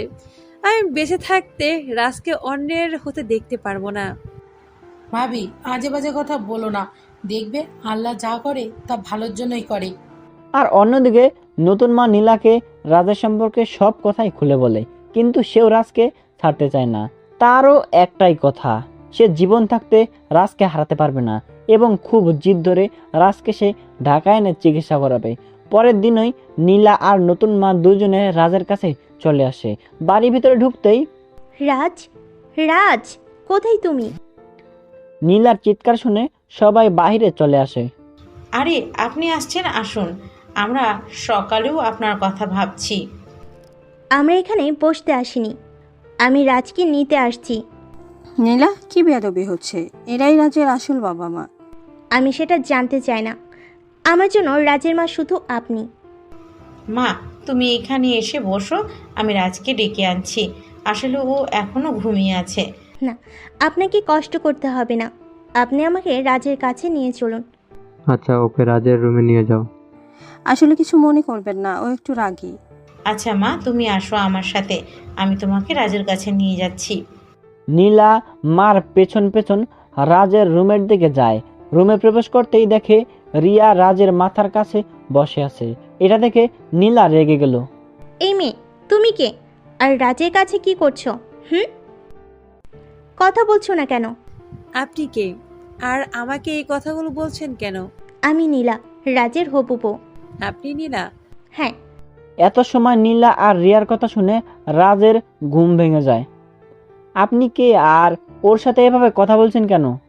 সে কি রাজ, তুমি আমাকে চিনতে পারছো না? না, কে আপনি? ঠিক করে দেখো রাজ, আমি তোমার নীলা। না, আমি সত্যি আপনাকে চিনতে পারছি না। আচ্ছা, তোমাকে চিনতে হবে না, চলো আমার সাথে। কথাটা বলে রাজের হাত ধরে বাইরে নিয়ে গেল, আর রাজও সাথে সাথে রিয়ার হাত ধরে ফেললো এবং বলতে লাগলো, ছাড়ুন বলছি আমাকে। রিয়া, ওনাকে আমার হাত ছাড়তে বলুন। না রাজ, তুমি ওনার সাথে যাও। না, আমি ওনার সাথে যাব না, আমি তোমার সাথে থাকবো। রাজের মুখে এই কথা শুনে রিয়ার চোখে পানি চলে এলো। রাজ, তুমি ওর হাত ছেড়ে দাও আর আমার সাথে চলো। না, আমি আপনার সাথে যাব না, আপনি পচা। এই কথা বলে দৌড় দিয়ে সিঁড়ি বেয়ে নিচে নামতে লাগলাম, আর তখন ওই পা ফসকে নিচে পড়ে গেলাম। পরে গিয়ে জ্ঞান হারালাম। চোখ খুলে দেখলাম আমার মাথার এক পাশে রিয়া আর অন্য পাশে নীলা বসে আছে, দুজনেই কান্না করছে। আরে নীলা, তুমি এখানে কিভাবে? আর আমি এখানে কেন? নতুন মা কোথায়? কি রাজ, তুমি আমাকে চিনতে পেরেছো? তোমায় চিনব না কেন? আর তো কি হয়েছিল আমার? তারপর নীলা রাজকে তার স্মৃতি হারিয়ে যাওয়ার সব ঘটনা খুলে বলে। রাজের স্মৃতি ফিরে এসেছে এটা দেখে রিয়া কাঁদতে কাঁদতে কেবিন থেকে বাহির হতে যাবে, ঠিক তখনই রাজ রিয়ার হাতটি ধরে বসে। রিয়া দাঁড়াও, কোথায় যাচ্ছ তুমি? রিয়া চুপ। আমি বুঝতে পারছি তোমরা সবাই আমার সম্পর্কে সবকিছু জেনে গেছো, কিন্তু আমিও তোমাদের কিছু কথা বলতে চাই। সবাইকে একটু ডাকবে? আমি এখানে সবাইকে ডেকে দিচ্ছি। তুমিও কিন্তু আসবে। সবাই রাজের স্মৃতি ফিরে এসেছে এটা শুনে অনেক খুশি। মা বাবা, তোমরা আমাকে মাফ করে দিও। ছোটবেলা ঘর ছেড়ে তোমাদের অনেক কষ্ট দিয়েছি। মা বাবা, তুই আমাদের কাছে মাপ চাচ্ছিস কেন? ছেলে যত বড় অপরাধ করুক না কেন, মা বাবা সব সময় তাকে মাফ করে দেয়। বাবা, তুমিও আমায় মাফ করে দিও। বাবা, তুই মাপ চেয়ে আর আমাকে ছোট করিস না। আমি বুঝতে পারছি আমি কি অপরাধটাই না করছিলাম সেদিন। আপনাদের কিছু বলার আছে, আপনারা কি একটু বাইরে আসবেন? কি কথা ডাক্তার, এখানে বলুন। না, এখানে বলা যাবে না।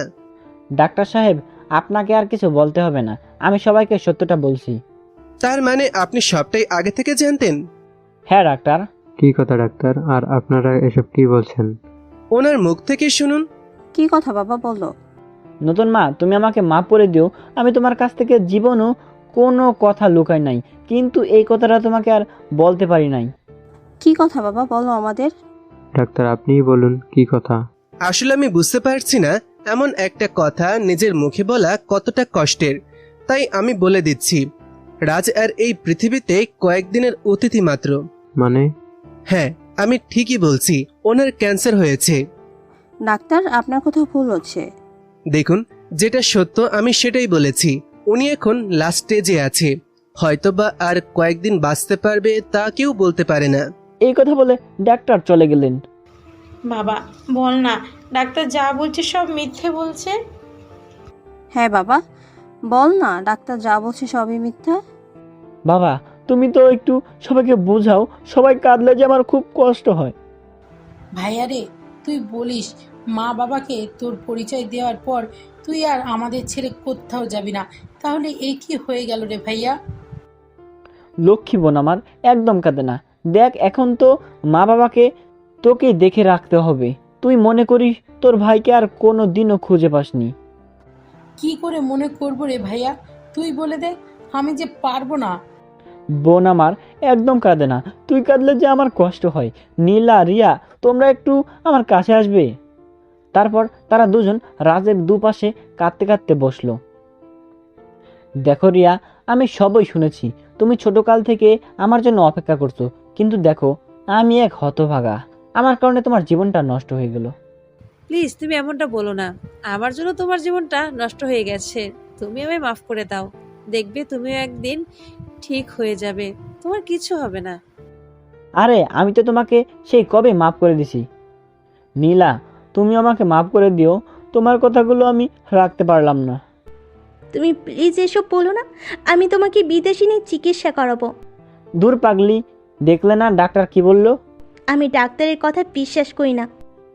রিয়া, নীলা, তোমরা দুজন আমার একটা কথা রাখবে? বলো। আমি মরে গেলে কেউ কাঁদবে না, আর দুজন মন খারাপ না করে আবার নতুন করে জীবন শুরু করবে। কথা দাও?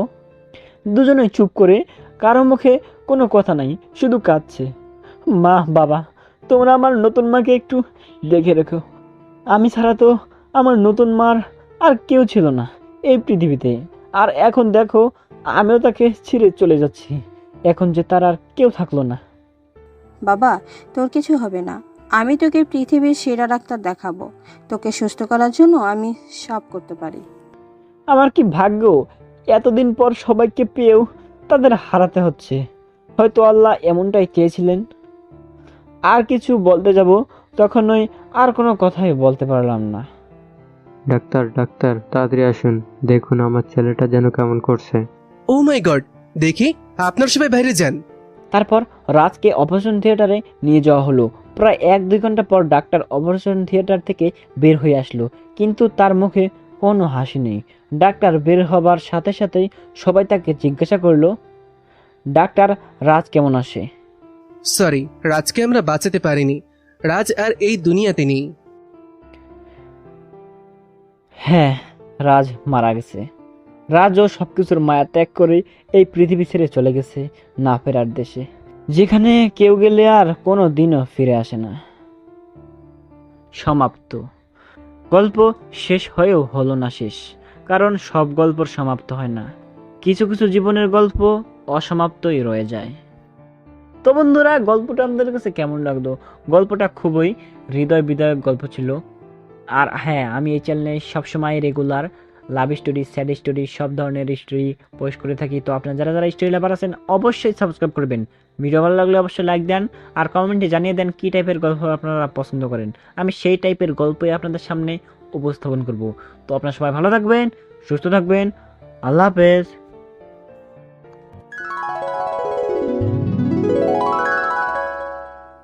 রোগীর কে আছেন?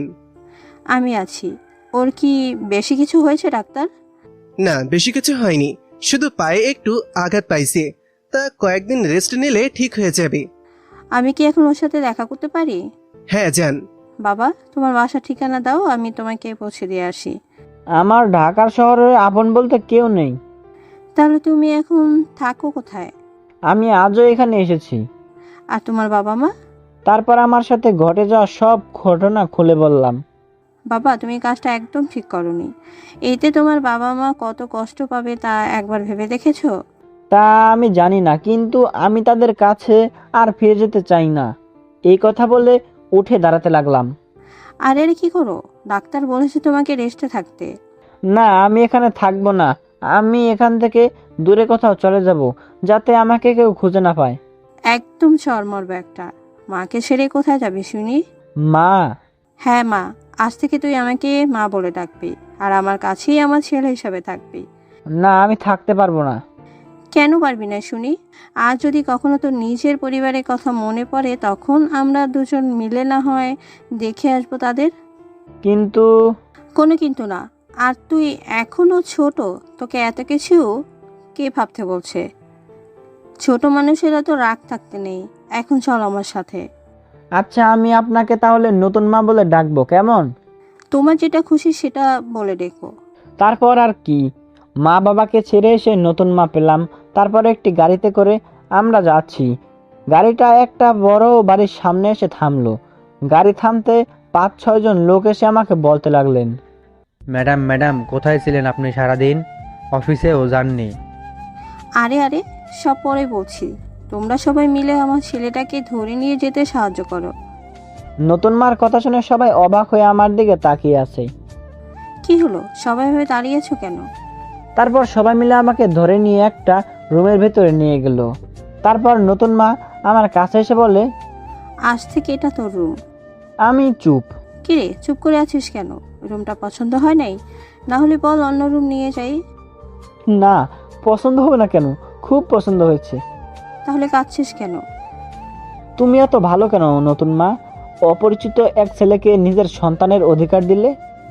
দূর বোকা, এখনই পৃথিবীতে আমার বেঁচে থাকার একমাত্র তুই সম্বল। তুই এখন একটু রেস্ট নে, আর কিছু দরকার হলে আমাকে ডাক দিস, কেমন? এ কথা বলে নতুন মা চলে গেলেন। আর আমিও শুয়ে শুয়ে ভাবছি, কি এই পৃথিবীর নিয়ম, বোঝা খুব কষ্ট। মা বাবা আর ছোট বোনটার জন্য মনটা খুব কাঁদছে, কিন্তু আমি আর তাদের কাছে ফিরে যেতে চাই না। যদি কখনো বড় হই তাহলে তাদের দেখতে যাব, যাতে কেউ আমাকে তখন চিনতে না পারে।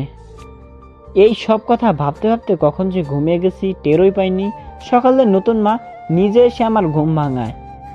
আচ্ছা বাবা, কথায় কথায় তো তোর নামটাই জানা হলো না। কি নাম তোর? মা বাবা তো রাজ নাম দিছিল, এখন তুমি কোনো নতুন নাম দাও। না, আমার ছেলের নাম রাজি থাকবে। আচ্ছা। বলছিলাম কি, চল তোর দেশে যাই, তোর বাবা মা তোকে না পেয়ে কষ্ট পাবে।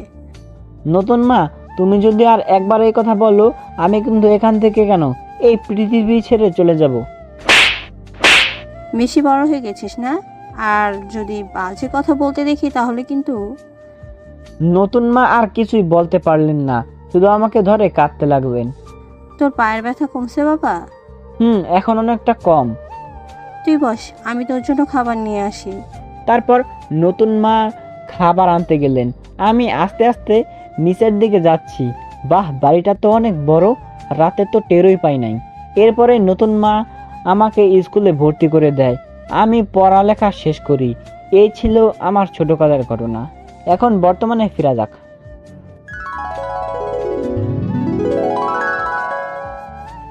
শুনলেন তো রাজের ছোটকালের কাহিনী।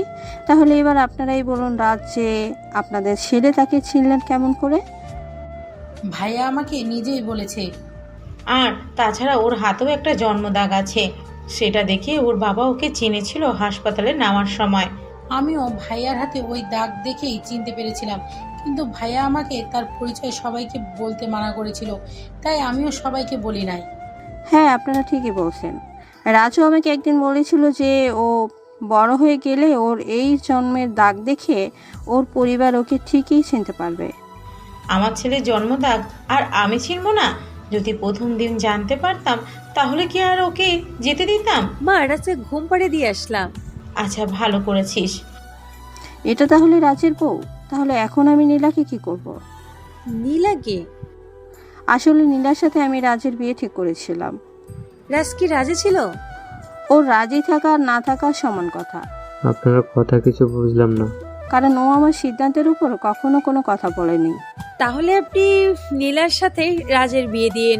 আমার আর রাজের বিয়ে এখনো হয়নি। বিয়ে হয়নি মানে?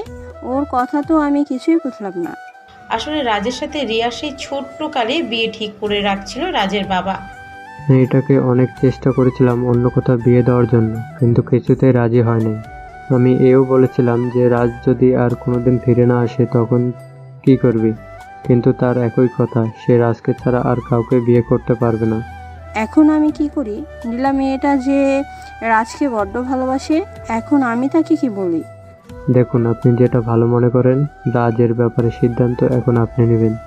এখন শুধু একটাই অপেক্ষার, রাজ যেন আবার আগের মতো ঠিক হয়ে যায়। তাহলে আজ আমি বরং আসি। সে কি যায় মানে? আপনি এখানেই থাকেন, আর রাজ তো আপনারও ছেলে। হ্যাঁ, আপনাকে আর কোথাও যাওয়া লাগবে না রাজু। রাজ সুস্থ হয়ে যাওয়া পর্যন্ত আপনি আমাদের সাথে থাকবেন। সেটা হয় না। রাজ অনেক দিন অফিসে যায় না, তাই অফিসেও অনেক কাজ বাকি আছে। সেগুলো আমি ঠিক করে আবার 2-3 দিন পরে আসবো। আচ্ছা, যান তাহলে। এরপর নতুন মা চলে গেলেন। ভাবি, তুমি কাঁদছো? ভাবি, আমি সবই বুঝতে পারছি তোমার উপর দিয়ে এখন কি যাচ্ছে। রিয়া আর কোনো কথা না বলে মিমকে জড়িয়ে ধরে কাঁদতে লাগলো। প্লিজ ভাবি, তুমি কেঁদো না। এতদিন যার পথ চেয়ে বসেছিলাম, আজ তার কাছে পেয়েও হারাতে হচ্ছে। আমি বেঁচে থাকতে রাজকে অন্যের হতে দেখতে পারবো না। ভাবি, আজে বাজে কথা বলো না। দেখবে আল্লাহ যা করে তা ভালোর জন্যই করে। আর অন্যদিকে নতুন মা নীলাকে রাজের সম্পর্কে সব কথাই খুলে বলে, কিন্তু সেও রাজকে ছাড়তে চায় না। তারও একটাই কথা, সে জীবন থাকতে রাজকে হারাতে পারবে না এবং খুব জিদ ধরে রাজকে সে ঢাকায় এনে চিকিৎসা করাবে। পরের দিনই নীলা আর নতুন মা দুজনে রাজের কাছে চলে আসে। বাড়ির ভিতরে ঢুকতেই রাজ, রাজ, কোথায় তুমি? নীলার চিৎকার শুনে সবাই বাহিরে চলে আসে। আরে, আপনি আসছেন, আসুন। আমরা সকালেও আপনার কথা ভাবছি। আমরা এখানে বসতে আসিনি, আমি রাজকে নিতে আসছি। নীলা, কি বেয়াদবি হচ্ছে? এরাই রাজের আসল বাবা মা। আমি সেটা জানতে চাই না। আমার জন্য রাজের মা শুধু আপনি। মা, তুমি এখানে এসে বসো, আমি রাজকে ডেকে আনছি। আসলে ও এখনো ঘুমিয়ে আছে। না, আপনাকে কষ্ট করতে হবে না। আপনি আমাকে রাজের কাছে নিয়ে চলুন। আচ্ছা, ওকে রাজের রুমে নিয়ে যাও। আসলে কিছু মনে করবেন না, ও একটু রাগী। আচ্ছা মা, তুমি আসো আমার সাথে, আমি তোমাকে রাজের কাছে নিয়ে যাচ্ছি। নীলা মার পেছন পেছন রাজের রুমের দিকে যায়। রুমে প্রবেশ করতেই দেখে রিয়া রাজের মাথার কাছে বসে আছে। এটা দেখে নীলা রেগে গেল। এই মেয়ে, তুমি কে? আর রাজের কাছে কি করছো? কথা বলছো না কেন? আপনি কে? আর আমাকে এই কথাগুলো বলছেন কেন? আমি নীলা, রাজের হবু বউ। আপনি নীলা? হ্যাঁ। এত সময় নীলা আর রিয়ার কথা শুনে রাজের ঘুম ভেঙে যায়। আপনি কে আর ওর সাথে এভাবে কথা বলছেন কেন? সে কি রাজ, তুমি আমাকে চিনতে পারছো না? না, কে আপনি? ঠিক করে দেখো রাজ, আমি তোমার নীলা। না, আমি সত্যি আপনাকে চিনতে পারছি না। আচ্ছা, তোমাকে চিনতে হবে না, চলো আমার সাথে। কথাটা বলে রাজের হাত ধরে বাইরে নিয়ে গেল, আর রাজও সাথে সাথে রিয়ার হাত ধরে ফেললো এবং বলতে লাগলো, ছাড়ুন বলছি আমাকে। রিয়া, ওনাকে আমার হাত ছাড়তে বলুন। না রাজ, তুমি ওনার সাথে যাও। না, আমি ওনার সাথে যাব না, আমি তোমার সাথে থাকবো। রাজের মুখে এই কথা শুনে রিয়ার চোখে পানি চলে এলো। রাজ, তুমি ওর হাত ছেড়ে দাও আর আমার সাথে চলো। না, আমি আপনার সাথে যাব না, আপনি পচা। এই কথা বলে দৌড় দিয়ে সিঁড়ি বেয়ে নিচে নামতে লাগলাম, আর তখন ওই পা ফসকে নিচে পড়ে গেলাম। পরে গিয়ে জ্ঞান হারালাম। চোখ খুলে দেখলাম আমার মাথার এক পাশে রিয়া আর অন্য পাশে নীলা বসে আছে, দুজনেই কান্না করছে। আরে নীলা, তুমি এখানে কিভাবে? আর আমি এখানে কেন? নতুন মা কোথায়? কি রাজ, তুমি আমাকে চিনতে পেরেছো? তোমায় চিনব না কেন? আর তো কি হয়েছিল আমার? তারপর নীলা রাজকে তার স্মৃতি হারিয়ে যাওয়ার সব ঘটনা খুলে বলে। রাজের স্মৃতি ফিরে এসেছে এটা দেখে রিয়া কাঁদতে কাঁদতে কেবিন থেকে বাহির হতে যাবে, ঠিক তখনই রাজ রিয়ার হাতটি ধরে বসে। রিয়া, দাঁড়াও, কোথায় যাচ্ছ তুমি? রিয়া চুপ। আমি বুঝতে পারছি তোমরা সবাই আমার সম্পর্কে সবকিছু জেনে গেছো, কিন্তু আমিও তোমাদের কিছু কথা বলতে চাই। সবাইকে একটু ডাকবে? আমি এখানে সবাইকে ডেকে দিচ্ছি। তুমিও কিন্তু আসবে। সবাই রাজের স্মৃতি ফিরে এসেছে এটা শুনে অনেক খুশি। মা বাবা, তোমরা আমাকে মাফ করে দিও। ছোটবেলা ঘর ছেড়ে তোমাদের অনেক কষ্ট দিয়েছি। মা বাবা, তুই আমাদের কাছে মাপ চাচ্ছিস কেন? ছেলে যত বড় অপরাধ করুক না কেন, মা বাবা সব সময় তাকে মাফ করে দেয়। বাবা, তুমিও আমায় মাফ করে দিও। বাবা, তুই মাপ চেয়ে আর আমাকে ছোট করিস না। আমি বুঝতে পারছি আমি কি অপরাধটাই না করছিলাম সেদিন। আপনাদের কিছু বলার আছে, আপনারা কি একটু বাইরে আসবেন? কি কথা ডাক্তার, এখানে বলুন। না, এখানে বলা যাবে না। ডাক্তার সাহেব, আপনাকে আর কিছু বলতে হবে না, আমি সবাইকে সত্যটা বলছি। তার মানে আপনি সবটাই আগে থেকে জানতেন? হ্যাঁ ডাক্তার। কি কথা ডাক্তার, আর আপনারা এসব কি বলছেন? ওনার মুখ থেকে শুনুন। কি কথা বাবা, বলো। নতুন মা, তুমি আমাকে মাফ করে দিও। আমি তোমার কাছ থেকে জীবনও কোনো কথা লুকাই নাই, কিন্তু এই কথাটা তোমাকে আর বলতে পারি নাই। কি কথা বাবা, বলো আমাদের। ডাক্তার, আপনিই বলুন কি কথা। আসলে আমি বুঝতে পারছি না এমন একটা কথা নিজের মুখে বলা কতটা কষ্টের, তাই আমি বলে দিচ্ছি। রাজ আর এই পৃথিবীতে কয়েকদিনের অতিথি মাত্র। মানে? হ্যাঁ, আমি ঠিকই বলছি, ওনার ক্যান্সার হয়েছে। ডাক্তার, আপনার কোথাও ভুল হচ্ছে। দেখুন, যেটা সত্য আমি সেটাই বলেছি। উনি এখন লাস্ট স্টেজে আছে, হয়তোবা আর কয়েকদিন বাঁচতে পারবে তা কেউ বলতে পারে না। এই কথা বলে ডাক্তার চলে গেলেন। বাবা, বল না, ডাক্তার যা বলছে সব মিথ্যে বলছে। হ্যাঁ বাবা, বল না, ডাক্তার যা বলছে সবই মিথ্যা। বাবা, তুমি তো একটু সবাইকে বোঝাও, সবাই কাঁদলে যে আমার খুব কষ্ট হয়। ভাইয়া রে, তুই বলিস মা বাবাকে তোর পরিচয় দেওয়ার পর তুই আর আমাদের ছেড়ে কোথাও যাবি না, তাহলে এই কি হয়ে গেল রে ভাইয়া? লক্ষ্মী বোন আমার, একদম কাঁদে না। দেখ, এখন তো মা বাবাকে তোকে দেখে রাখতে হবে। তুই মনে করিস তোর ভাইকে আর কোনো দিনও খুঁজে পাসনি। কি করে মনে করবো রে ভাইয়া, তুই বলে দে, আমি যে পারবো না। বোন আমার, একদম কাঁদে না। তুই কাঁদলে যে আমার কষ্ট হয়। নীলা, রিয়া, তোমরা একটু আমার কাছে আসবে। তারপর তারা দুজন রাজের দুপাশে কাঁদতে কাঁদতে বসলো। দেখো রিয়া, আমি সবই শুনেছি। তুমি ছোটকাল থেকে আমার জন্য অপেক্ষা করছো, কিন্তু দেখো আমি এক হতভাগা। আমার কারণে তোমার জীবনটা নষ্ট হয়ে গেল। প্লিজ, তুমি এমনটা বলো না। আমার জন্য তোমার জীবনটা নষ্ট হয়ে গেছে, তুমি আমায় মাফ করে দাও। দেখবে তুমিও একদিন ঠিক হয়ে যাবে, তোমার কিছু হবে না। আরে আমি তো তোমাকে সেই কবে মাফ করে দিছি। নীলা, তুমি আমাকে মাফ করে দিও, তোমার কথাগুলো আমি রাখতে পারলাম না। তুমি প্লিজ এসব বলো না, আমি তোমাকে বিদেশে নিয়ে চিকিৎসা করাবো। দূর পাগলি, দেখলে না ডাক্তার কি বলল? আমি ডাক্তারের কথা বিশ্বাস করি না। রিয়া, নীলা, তোমরা দুজন আমার একটা কথা রাখবে। বলো। আমি মরে গেলে কেউ কাঁদবে না, আর দুজন মন খারাপ না করে আবার নতুন করে জীবন শুরু করবে। কথা দাও। দুজনেই চুপ করে, কারো মুখে কোনো কথা নাই, শুধু কাঁদছে। মা, বাবা, তোমরা আমার নতুন মাকে একটু দেখে রেখো। আমি ছাড়া তো আমার নতুন মার আর কেউ ছিল না এই পৃথিবীতে। আর এখন দেখো, আমিও তাকে ছেড়ে চলে যাচ্ছি। এখন যে তার আর কেউ থাকলো না। বাবা, তোর কিছু হবে না। আমি তোকে পৃথিবীর সেরা ডাক্তার দেখাবো। তোকে সুস্থ করার জন্য আমি সব করতে পারি। আমার কি ভাগ্য, এতদিন পর সবাইকে পেয়েও তাদের হারাতে হচ্ছে। হয়তো আল্লাহ এমনটাই চেয়েছিলেন। আর কিছু বলতে যাব, তখনই আর কোনো কথাই বলতে পারলাম না। ডাক্তার, ডাক্তার, তাড়াতাড়ি আসুন, দেখুন আমার ছেলেটা যেন কেমন করছে। ও মাই গড, দেখি আপনার সবাই বাইরে যান। তারপর রাজকে অপারেশন থিয়েটারে নিয়ে যাওয়া হলো। প্রায় 1-2 ঘন্টা পর ডাক্তার অপারেশন থিয়েটার থেকে বের হয়ে আসলো, কিন্তু তার মুখে কোনো হাসি নেই। ডাক্তার বের হবার সাথে সাথেই সবাই তাকে জিজ্ঞাসা করলো, ডাক্তার, রাজ কেমন আছে? সরি, রাজকে আমরা বাঁচাতে পারিনি। রাজ আর এই দুনিয়াতে নেই। হ্যাঁ, রাজ মারা গেছে।